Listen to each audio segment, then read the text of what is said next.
Welcome to the Personal Edge Fitness Podcast with Garrett Williamson. Health, wellness, exercise, nutrition, and a whole lot more. Got questions? Call us and leave a message at 251-278-EDGE or message us at Personal Edge Fitness on Facebook and Instagram, at Team PE on Twitter, or personaledgefitness.com. I'm glad you tuned in today, and actually you're tuning into one of my absolute favorite subjects, dealing with fitness and weight loss especially. And I'm going to tell you and only you, I'm going to tell you the secret to losing fat, not weight.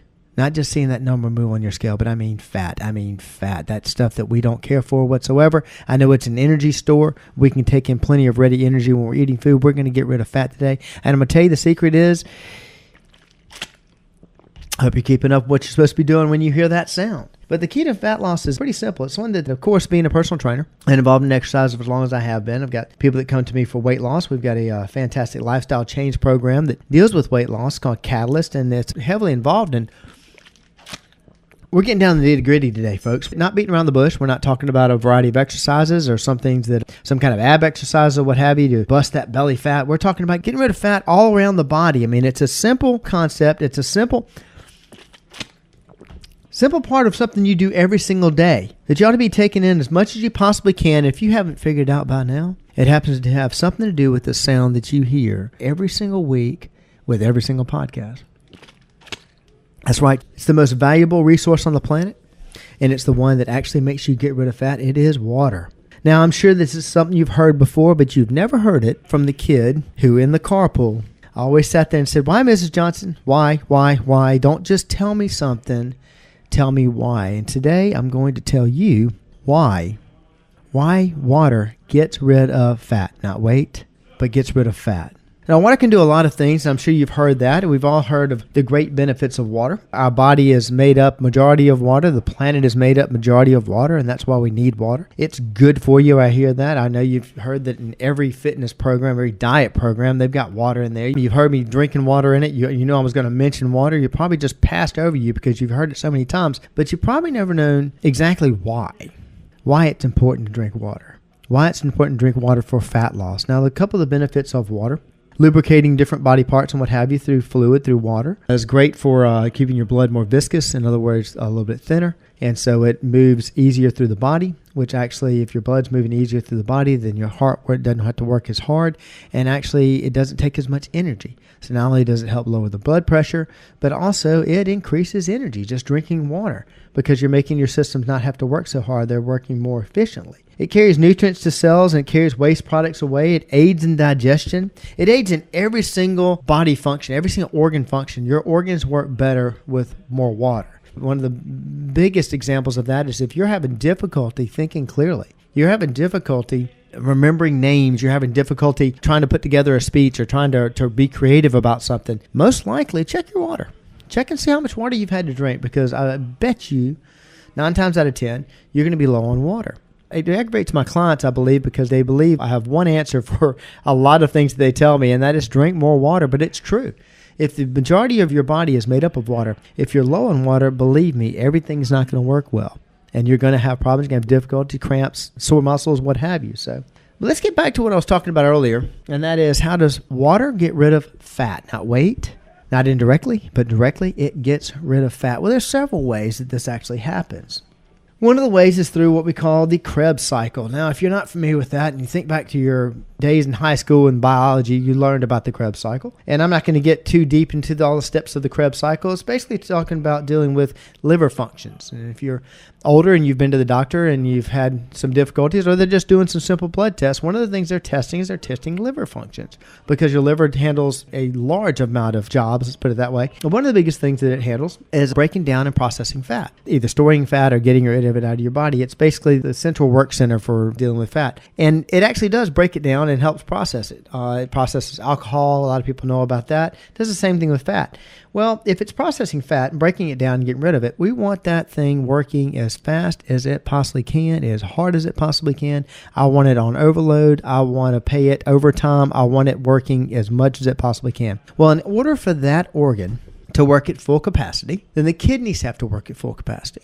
Think about it as the gasoline for the liver. Or if the water is the gasoline, then the kidneys are basically the engine that helps it run, the carburetor or what have you. If you got carburetors lubed up, they're doing well, they're cleared out, then your engine's going to run a lot faster. So the kidneys have to work at full capacity in order to have your liver working at full capacity. Don't worry, stay with me. I'm going back there, but that deals with the Krebs cycle. In order to keep your kidneys working at full capacity, you need to have a lot of fluid going through those kidneys. Now, I did say fluid, I didn't say water, but if you're drinking something else besides water, I'm not against anything, but if you're drinking something else besides water, most likely whatever is in that water, tea, Coke, alcohol, whatever, the water that is in that liquid, that fluid, that drink, is probably needed just to counterbalance what is in that water.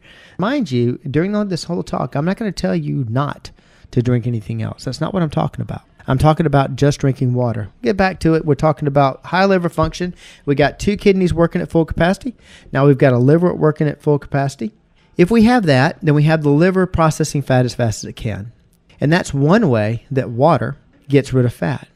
Another way is those 3 organs, 2 kidneys, 1 liver, working at full capacity burn more calories than 75% of your bodily functions. Now, that may not seem like much, but blinking your eyes and what have you, none of that burns as many calories as 2 kidneys working at full capacity and a liver working at full capacity. Again, just drinking water keeps those kidneys going 90 to nothing, keeps the liver working at full capacity, and just those 3 organs burning those calories. 1 glass of water ain't going to make a difference. But if it's constantly throughout the day where you're taking in large amounts of water and you're listening to the podcast and you're drinking water every time you hear that, if you're keeping that continually going through the body, then over time you'll burn more and more fat and you can make your liver a constantly high functioning organ. It's also good for your liver. It needs the exercise. Another way that water gets rid of fat is by burning calories. Now, the way it burns calories is if you drink cold water. And when I say cold water, I know a lot of people say they don't like ice water. I don't like cold water. I don't like the way it feels on the teeth. My wife always orders every drink, water especially, without ice. She does not like ice in her water. That's okay. And you too, Pablo? Yeah, I do the same thing. You don't care for it? Yeah, my parents told me it was the Irish in me. Okay. That very well could be. I'm not so sure about that, but that very well could be. So, but a lot of people don't like drinking ice water. That's fine. But when I say cold water, it needs to be colder than body temperature. Now, body temperature is 98.6, and unless you heat the water up in the stove or the microwave prior to drinking it, every bit of water that you drink is cold water. It's colder than body temperature. Well, think about this. Sometimes when you drink cold water, you can actually feel it going down. You can feel it going down in your system, and actually it feels cold in your system. But what's happening there is actually an energy transfer. Now, I'm going to do a slight analogy here. Let's take a piece of hot metal, and let's tilt it. And on the uphill side of that metal, we're going to dump some ice water. We're going to dump some cold water. And we're going to let it roll across that hot metal. And it's going to roll off the downward side. Now think about the temperature of the water when you pour it ice cold onto the high end of that hot metal. And then as the water runs down that hot metal and comes off on the other side, what happens? Well, it warms up, right? Gets a little warmer, of course. All right, what's happened there? It's called an energy transfer. Now, go back to your chemistry class or your biology class in high school. What is the measurement of energy? Measurement of energy is a calorie. That's how we measure energy. It's the same exact calories that we're talking about, that we're trying to burn, that we're trying to get rid of, that we're trying to not take so many in. Well, actually, what is happening there is as that cold water, colder than body temperature, which is 98.6, as that cold water goes down in your system, you're literally burning those calories by trying to heat that water up. Again, like I said earlier, 8 ounces isn't going to make a difference. But 8, 16, going on up to 24, knocking out 72. Hitting, if you can. Drink again, folks. If you can, I highly recommend 100 ounces a day. If you're doing that every day of the week, every day that ends in a Y, every single day, even that day that you think you shouldn't do it, yeah, that day too. You know, on Sundays when we really don't take in those kind, yeah, that day too. On Friday, we don't eat meat, but yes, we drink our water. If you're doing it every single day, then you've got not only that high-functioning liver, not only those high-functioning kidneys burning calories, but you're also burning calories just drinking in the water with that energy transfer. Now, if you put all those together, that's a heck of amount of calories that you're burning. And your body only stores fat when it tries to make sure that it's got enough energy to survive. The body's first job is to keep the body moving. And so therefore, it's not going to store that fat if you're burning off those calories as they're going in. That sounds fantastic. Gosh, Garrett, that was really great. That sounds wonderful. It looks like the water does get rid of fat. Those organ functions and that heating of the water, those 3 ways I told you, are just 3 of the many ways that water gets rid of fat, but it's nowhere near to the number 1 way that water gets rid of fat. And this is the key. This is the reason to drink a lot of water. Now, a lot of people think that diet programs have water in them so that water fills you up prior to eating, or water, my favorite is a myth, and water flushes you out. Well, it does help digestion, what have you, in that your digestion will not run normally if you don't have enough water, but it really doesn't flush you out. It doesn't wash out calories. I had somebody that began a weight loss program with us, and before they got involved in our Catalyst program, literally thought that when they overate, they just drank a lot of water, it would wash those calories out. Well, I'm sorry, folks. Your body, my body, nobody's body does that. So the difficulty that a lot of people have is they believe that the laws of exercise physiology don't pertain to me. Yes, they do. They pertain to you also. But the best way, the number 1 way that water gets rid of fat, is it keeps you from putting fat into you in the first place. And the reason what I'm talking about here, and we'll talk more about this when we get into some of our Catalyst programming and also talking more about nutrition. But there's one way that we pack on extra fat. There's only one way that we gain weight, period. And that's overeating, period. That's it. No, but overeating. Now, people say a lack of exercise. Well, if you're not overeating, you don't need exercise. Well, I hate to say that. Gosh, I'm in the business of selling exercise. But it's true. Overeating is the way we do that. Why do we overeat? We don't overeat because we're hungry. As surprising as that might be to people, you may feel like you think you're hungry. You're not hungry, you're actually craving. If you're interested in finding out the difference between hunger and a craving, it's very simple. Think of a green vegetable that you like. Now, Pablo, I'm sure you grew up a Southern boy of sorts. I'm sure there's some sort of green vegetable. Now, wait a second. Now, not deep fried now, but some. You're no fun at all. Some kind of green vegetable that I'm sure you like. What would it be? I can do broccoli. Broccoli? Okay, you can do broccoli. You like broccoli? Not in its natural state. Add some Tony Chachere's or cheese, though. And I understand. I can understand that. Okay, anything else? Maybe green beans or asparagus. Okay, good. All 3 of those are fantastic. If you don't eat my mother's green beans, Mom, I love you, darling. I love you dearly. I really do. And your green beans are fantastic. You know, sugar does make everything kind of sweet, and we don't want to take that in there. But, all right, think about those. Let's go back to that broccoli. Next time you're hungry, you're craving something, you want something to eat, even times when you want something to maybe drink, maybe a Coke or some kind of soda or alcoholic drink or sweet tea or whatever, think to yourself, what if I had that green vegetable? What if I had that broccoli in front of me? And it's funny you said broccoli because that happens to be my favorite. And when I say broccoli and I do this example, I think of this perfect bowl. It happens to be a great restaurant here in town that I absolutely love. I can see it in my mind's eye. And man, I'd kill that broccoli. It's slightly broiled. Man, stuff is just great. Nothing, no hollandaise sauce, none of that. When I think I'm hungry, I think, what if I had that perfect bowl of broccoli in front of me? What if I had that perfect bowl of that green vegetable in front of me? Would that take care of the situation I've got going on right now? Well, if you have to verbalize it, you may lie to yourself. But your mind will tell you the truth. The mind will say, man, Garrett, gosh, I'd kill some broccoli right now. That'd be fantastic. Gosh, I'd love to have that broccoli. It'd be awesome. I'd be all over it. Well, if that's happening, then that's hunger. But if you're thinking, I really don't want that broccoli. What I want is that bread over there or that something else over there. That's a craving. It's not a hunger. That's a craving. And what's interesting about it, you've heard many people talk about that. Most famously, Ron White talks about his mother saying to him, hey, look, if you're hungry, you should drink more water. Well, Mom, you won't be less hungry, you'll be less thirsty. Right. You've heard him talk about that. Okay, yeah, exactly. He's the one that's probably popularized that, and a lot of people said it, but it's true. What is happening the majority of the time that you're craving because craving is a product of the brain. It has nothing to do with hunger. It has nothing to do with the body, not physically whatsoever. It's strictly in the brain, and we crave for many reasons. Most of the time we crave for a variety of reasons. Stress makes us crave. Problems that we have going on make us crave, and we answer those cravings. But the other reason that our body craves, again, remember, I've told you in podcasts before that the body is the most intelligent machine that you've ever come across. Again, we've studied it for years. We still don't understand anything about it. And your body knows, hey, look, I can only go 3 days without water. Now, this guy or this lady, she didn't drink any water whatsoever. Your body can get water from many sources. It knows that. It knows it can get water from other liquids. It can get water from food. And your body knows how to get you to drink water. Simple. Okay, Doris isn't giving me any water, your body is saying. I think I'm going to make Doris go get some water. You know that sugar Jones that she's got? You know that sugar craving that she's got? We're just going to reach up into the cerebellum of the brain where that's controlled and sit there and stoke that craving. We're going to stoke it until Doris goes and gets us something to eat. Because I know if Doris eats something, she'll drink something. And if she drinks something, I can get some water. If she eats something wet, I can get water that way. And that's what your body does.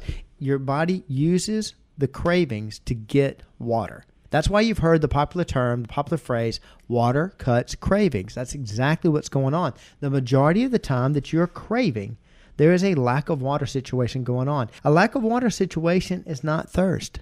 Thirst is the first sign of dehydration. So you're past that point. That's why you hear me and you hear the sound constantly, as I'm always taking in what most people would say is a large amount of water. It's actually a normal amount.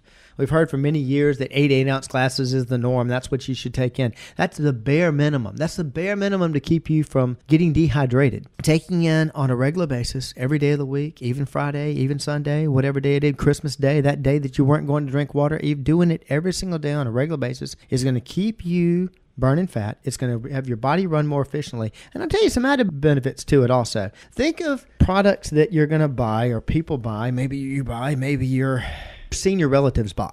Parents, grandparents, what have you. And look at the section of the store they go shop in. And one of the things you're going to see with a lot of personal hygiene products that they buy is going to have one key word on them that's highly attractive. It's going to have hydration. It's going to have hydrating, moisture. Skin moisturizers to keep you young. This kind of moisturizer, this soap, this shampoo, this is a moisture. Why is it saying that? Saying that because across the board, worldwide, we don't drink enough water. And the whole reason we're now trying to race to catch up and keep things hydrated is because we're getting wrinkles and what have you because we've dehydrated our skin for so long that now the collagen and whatever has been leached out of there because we don't have enough water. That's why we're not staying looking young. That's why these hydrating creams, which are temporary, they don't have a long-lasting effect. You have to use it over and over again. You have to keep buying that oil of Olay or whatever it is, which, hey, may be a great product, but it doesn't do what drinking lots of water does. And if you see people that drink water on a regular basis in high amounts and have been doing it for years, you will see they actually look younger. So there's another benefit too, besides just burning fat. Okay, here comes the question I know I'm going to get. If I haven't gotten already, I get it every time I give this talk. This is part of the beginning of our Catalyst program. We actually talk about water usage. And one of the first things somebody wants to know, if I tell them that they should start drinking 100 ounces a day, they're going to address the fact of how many times am I going to be going to the bathroom? Okay, I'm going to get into the nitty-gritty because I'm going to tell you exactly how to start drinking large amounts of water, but I'm going to address that problem that I know everybody's thinking about first. Well, your bladder is an organ just like your stomach. Everybody knows exactly how to make their stomach bigger. Eat more. Keep eating more, you'll feel stretched, you'll feel full, you'll feel bloated. And pretty soon when you eat that amount, if you keep that up day after day, pretty soon when you eat that amount, you don't feel bloated anymore. Nobody questions the fact that my stomach grew. Absolutely. And if you want to eat less, you want it to go down, you do the same thing in reverse. Your bladder's the same way. If you start tomorrow, let's say you're not drinking all water on a regular basis, and you start tomorrow doing 100 ounces, which I do not recommend. But if you started doing that, would you go to the bathroom a lot? Sure. Absolutely. You've got I'm just making up this number. It means nothing. Just using this as an example. Let's say you've got a 9-ounce bladder and you're trying to put 32 ounces in it at a time. It's going to get rid of that stuff. It's going to run like a 9-ounce bladder runs. But let's say you start with just a little bit more, 12 ounces, 15 ounces, 20 ounces, wherever you are. Start there and you keep it consistent. Well, just like constantly overeating grows your stomach, constantly overdrinking water, your bladder literally expands. It gets to a point where it can take in more, it can handle more, it can process more. What ends up happening, and pardon me for getting disgusting here, but I like to be descriptive. I want to be the why guy to tell you exactly what's going on here. You end up going less often, or actually as much as you may be going now, but you end up going in higher volume. The capacity is much larger. So the way I recommend doing this is first thing you're going to do, the first step, in order to increase your water intake, is to start carrying a water bottle, a water container around with you all the time. One that is socially acceptable that you can take with you. And I don't mean I've got it with me, I'm over here, but it's in my car. I mean with you. If you happen to see our video of our podcast, you will not see me without my water bottle. It's a fun trick I do with my clients is try to catch me without my water bottle. My water bottle goes everywhere I go. It has been around the world. I had it in Pontevedra, Spain with me just a month or so ago. It was at church this past Sunday. It goes everywhere I go. And the reason I say make sure you have that water bottle with you is it's a nervous habit. You're going to constantly drink water if you've got that bottle with you. So first thing you want to do is you want to have that bottle with you. Number two, you want to have a way of measuring it. Now, if you're watching this on video, if you ever see me out, you'll see that I've got a water bottle and I've got rubber bands on it and have Personal Edge Fitness rubber bands on it, if you can believe that. The reason I have that, it's a simple kindergarten way of marking. Now, there's our bottles out there that measure your water and what have you. I use a simple system. I've used a simple system for 20 years now. Hope you're keeping up. Take some water in. Okay, and the reason I use this system is every time I finish one of these bottles, I move a rubber band up or down on the bottle depending on how I'm measuring that day. Now, the rubber bands is very key. The rubber bands do not leave the bottle. The reason they don't leave the bottle, you're going to leave them somewhere if you do that. So mine travel up or down. Use whatever system you want. They go from the bottom to the top to the bottom to the middle, whatever. It doesn't matter. But every time you drink a bottle, move a rubber band. And you will put enough rubber bands on there that meet your goal that day. You want to stay consistent with that for at least 7 to 10 days. 7 to 10 days, the normal human body can regulate somewhere between 8 and 10 ounces of water, more. So if you start out at 8 ounces, after 7 to 10 days, move to 16. After 7 to 10 days, keep going. You see what I'm saying. Keep adding that certain amount and maintain that amount. You can't skip days. If you skip days, you're going to be upset with me. You're going to say, man, I've never stopped running to the bathroom all the time. That's because your body's never regulated. You want to keep it consistent so that your body regulates. And you want to have a way of measuring it. If you don't measure it, I promise you, you won't be successful. Even after doing this for 20 years, if I'm not tracking mine or whatever, I'll look down there. Even when I got my bottle with me, which I have everywhere I go, even after doing this for 20 years, I'll look down at my bottle sometimes in the middle of the day, and I'll have 3 bands on it in the middle of the day, where usually I'm over 100 ounces by that time. I'll know I'm behind. I promise you, if you're not tracking it, you will forget. The third thing is to slowly increase. Just slowly add those water bottles. Don't try to jump off a cliff and do 100 ounces tomorrow. Don't try to do any large amounts. Keep it consistent. Slowly increase. And after a certain amount of time, depending on mathematically where you start, you'll be up to 100 ounces or more. And you'll find out, you'll really know that you're doing it right when you finish an entire bottle, even after not doing any kind of heavy exercise, and you want another bottle. You find yourself almost thirsty for another bottle. That's when you've trained your body to handle a lot of water on a regular basis. And that's where we want to get to. That's what you're looking for.